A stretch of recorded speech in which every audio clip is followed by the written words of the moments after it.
கோவையில் திருவடிவம் குன்றக்குடி மாமலையினிலே வெற்றி மேல் வெற்றி எல்லாம் வேல்முருகன் தந்தருள்வான்.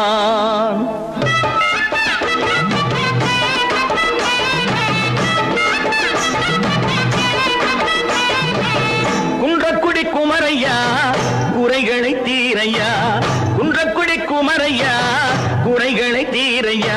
வளமும் பொருள் நலமும் வளரும் அருள் இறையும், வளமும் பொருள் நலமும் வளரும் அருள் இறையும். சண்முகநாதன் சந்நிதி கண் கண்ட நிம்மதி, சண்முகநாதன் சந்நிதி